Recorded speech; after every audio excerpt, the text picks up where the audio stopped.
Marche des vocations en Nancy. Marcher, prier, espérer. Chers amis de la chaîne, dans un monde en quête de sens et de repères, la question des vocations sacerdotales demeure plus que jamais actuelle. C'est dans cet esprit de foi, d'espérance et de responsabilité ecclésiale que le secteur pastoral de Nancy-Ville a organisé une marche des vocations. Une démarche à la fois spirituelle et missionnaire pour demander au Seigneur de susciter de nombreux et saints prêtres pour son Église. Portés par la parole de Dieu, la moisson est abondante, mais les ouvriers sont peu nombreux que nous retrouvons dans l'évangile de Saint Luc, chapitre 10, verset 2. Nous avons parcouru un itinéraire jalonné de lieux significatifs, chacun révélant une facette de la vocation sacerdotale et du rôle du prêtre dans nos communautés. Cette marche fut aussi une belle occasion de recourir à l'intercession des saints et des bienheureux prêtres de notre diocèse en 5 étapes: Notre-Dame de Bon-Secours, Maison Mère des Sœurs de Saint-Charles, Chapelle Marie-Immaculée, l'église de Saint-Sébastien et la cathédrale de Nancy. Que cette initiative ravive en chacun de nous le sens de la prière pour les vocations et l'audace de répondre à l'appel du Christ. Seigneur, donne-nous des prêtres selon ton cœur. Merci. Pourriez-vous tout suivre, s'il vous plaît? Merci. Qu'elles doivent se conformer ne suffit-il pas? Les saints sont là pour nous donner une vie qui nous serve d'exemple, une communion qui nous donne une famille, une prière qui nous soit un secours. Et nos saints patrons qui nous soient donnés le baptême, ou bien en raison de notre état de vie, sont là pour nous. Saint Charles était un pasteur zélé. Il a participé à la rédaction du catéchisme du Concile de Trente, c'est pour ça qu'il est aussi patron des catéchistes. Il visitait ses paroisses, prenait des synodes, réunissait des conciles provinciaux. C'était plutôt rare à l'époque. Son intégrité personnelle, son intelligence des situations et sa vertu rayonnante ont facilité le rétablissement de la discipline ecclésiastique, tant chez les clercs que chez les religieux, dont il restaurait l'observance de la règle. Et l'une de ses grandes préoccupations fut la sanctification de son troupeau, exhortant les prêtres à enseigner aux fidèles la nécessité des sacrements, la nécessité de la confession et de la communion fréquente. Je parle de l'époque où l'immense majorité des fidèles communiaient une fois par an et se confessaient une fois par an. Saint Charles disait: plus grand et plus abondant est le fruit des sacrements qui dépasse toutes les explications qu'on en peut donner, plus aussi nous devons en parler et les recevoir avec soin, avec une piété intime, avec la vénération et le culte extérieur qu'ils méritent. Dans une encyclique, Saint Milice appelle Charles prêtre fidèle, bon serviteur, modèle du troupeau et modèle des pasteurs dans les temps modernes, champion et conseiller infatigable de la vieille réforme catholique. Saint Charles est donc un modèle de pasteur selon le cœur de Dieu. Dans la nef, mais elles sont dans le culte. Nous trouvons dans l'ancien noviciat des oblats de Marie Immaculée, construits en 1847 et après leur expulsion, repris 50 ans plus tard par les sœurs de Saint-Charles, qui nous accueillent ici aussi, puisque Monseigneur Touillet, le curé de Saint-Terre, a acheté tout le bâtiment pour le donner aux sœurs de Saint-Charles. Pour la petite histoire, le fondateur des Oblats, dans une congrégation missionnaire, Saint Eugène de Masneau, est venu ici à Nancy pendant la construction de la chapelle. Et vu les dates, il est fort probable que le bienheureux Joseph Gérard, né à Bussy-Rochelle, séminariste de Nancy pendant 2 ans, a connu lui aussi la construction de cette chapelle, puisque c'est sans doute là qu'il a connu les Oblats et qu'il est rentré chez les Oblats en 1851.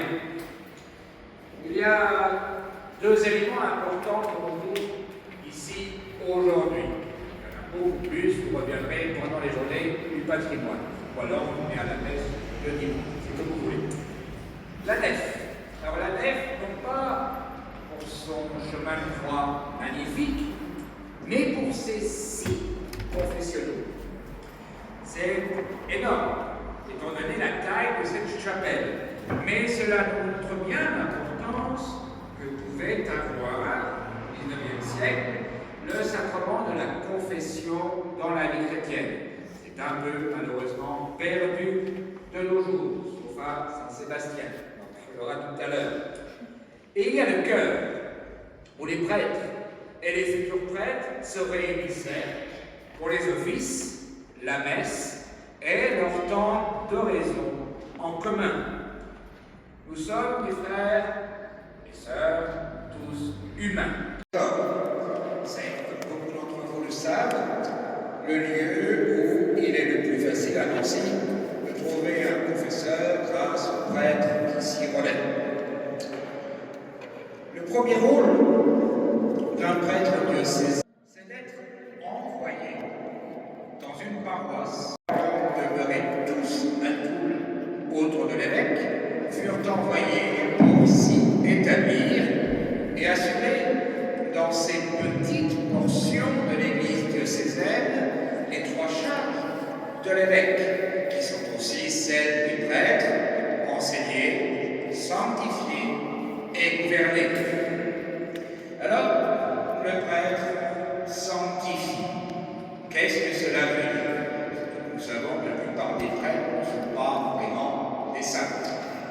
Benoît XVI disait: sanctifier une personne signifie la mettre en contact avec Dieu, car sans aucun contact avec Dieu, l'homme ne peut pas vivre.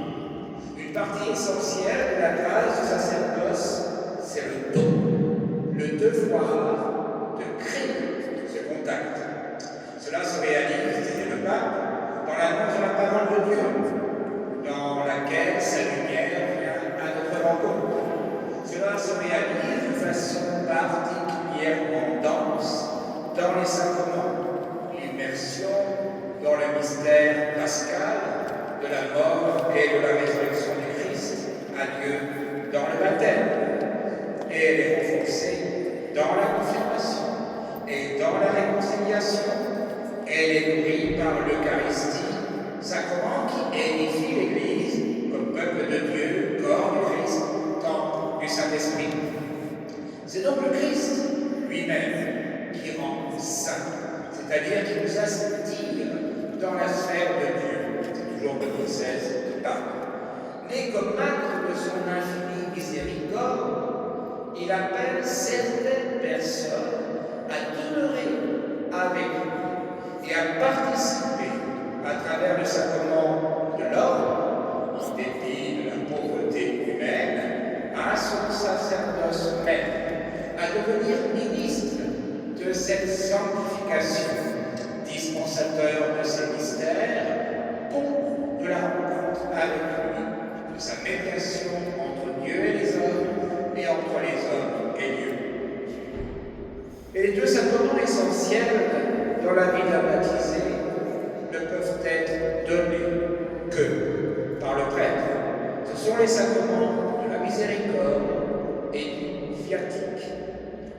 La miséricorde, Benoît XVI disait au prêtre: je voudrais renouveler l'invitation faite à revenir au confessionnal comme lieu dans lequel célébrer le sacrement de la réconciliation, mais aussi comme lieu où habiter plus souvent pour que le fidèle puisse trouver miséricorde, conseil et réconfort, se sentir aimé et compris de Dieu et ressentir la présence de la miséricorde divine. La miséricorde, sacrement du pardon qui aide chacun à se relever, car pour Dieu, aucune chose n'est irrémédiable. Le viatique, c'est un drôle de mot qu'on emploie au plus guère, mais qui signifie tout.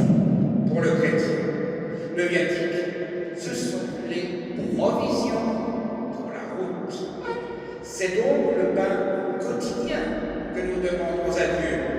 La communion à son corps, Jésus qui veut être avec nous, vivre en nous, se donner lui-même à nous, montrer la miséricorde et la tendresse infinie de Dieu, c'est l'unique sacrifice d'amour de Christ qui se rend présent, se réalise parmi nous et nous unit à nous. C'est pour cela que le peuple chrétien a un besoin absolu de prêtres, de dispensateurs de la grâce divine. Alors oui, le prêtre enseigne et il répand la parole de vérité du Seigneur.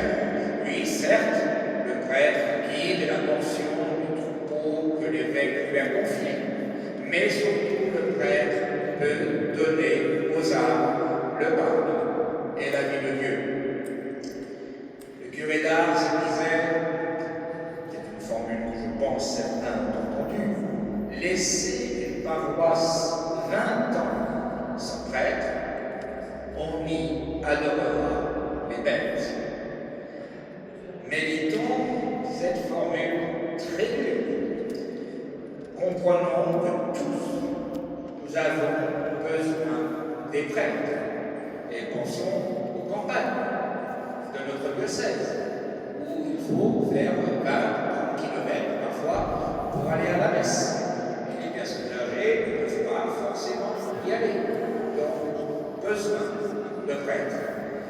Méditons donc cette formule dure du curé d'Ars et prions pour que Dieu appelle les nombreux à sa place.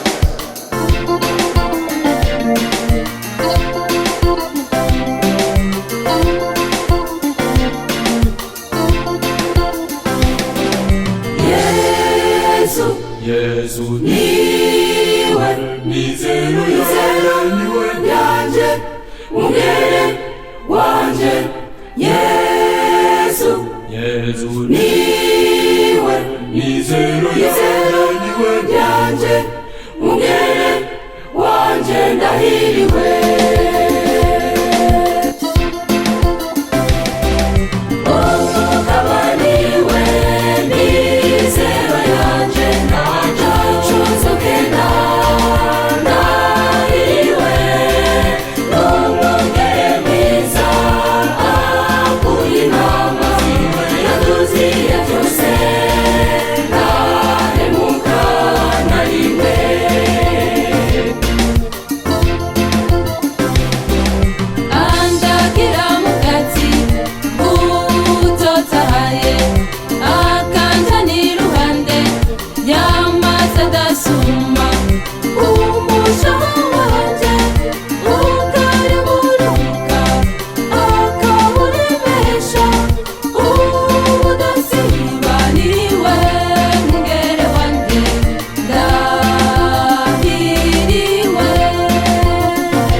trois charges, enseigner, sanctifier et gouverner, qu'il délègue par la position des mains à ses prêtres.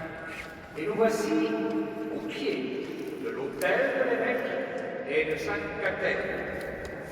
L'église cathédrale, c'est l'église mère du diocèse, où le père du diocèse, l'évêque, exerce toute la plénitude sacerdotale qui lui est donnée en tant que successeur des apôtres. Et c'est l'église qui convoque pour tous les grands événements de la vie du peuple de Dieu qui lui est confiée. Et c'est actuellement les travaux nous font préférer la cathédrale de Toul de sa mention. Et c'est ici, donc dans cette église mère, que le prêtre enfante ses prêtres et ses coopérateurs. S'il y a des prêtres en mesure d'offrir le saint sacrifice et d'ouvrir toute large les sources intarissables de la vie surnaturelle, répandre les eaux du baptême, absoudre les péchés, dispenser le corps du Christ, bénir les unions, assister les mourants, c'est parce qu'ils en ont reçu le pouvoir le jour où l'évêque les a suscités au sacerdoce au pied de son autel. Toutes les énergies sanctifiantes dont disposent les nouveaux ordonnés, tout ce qu'ils sont, jaillit d'une source unique, l'épiscopat et la plénitude du sacerdoce de l'unique pasteur du diocèse. C'est au pied de la cathèdre de l'évêque que les candidats prononcent publiquement les promesses qui vont les engager durant toute leur vie. Voulez-vous devenir prêtre, collaborateur des évêques dans le sacerdoce, pour servir et guider le peuple de Dieu sous la conduite de l'Esprit Saint? Voulez-vous accomplir fidèlement le ministère de la parole, c'est-à-dire annoncer l'Évangile et exposer la foi catholique? Voulez-vous célébrer avec foi les mystères du Christ, selon la tradition de l'Église, pour la louange de Dieu et la sanctification du peuple chrétien? Promettez-vous de vivre en communion avec moi et mes successeurs dans le respect et l'obéissance? À chaque oui, je le veux, le futur prêtre se lie davantage au souverain prêtre Jésus-Christ qui s'est offert pour nous à son Père, et avec le Christ, il se consacre à Dieu pour le salut des hommes et le service de l'Église. Notre évêque, comme Père, est particulièrement attentif à la pastorale des vocations, à la culture vocationnelle, comme on dit. Mais il ne doit pas être seul à porter une attention particulière à ce que Dieu appelle des jeunes au sacerdoce parmi nous. Cette occupation doit être commune à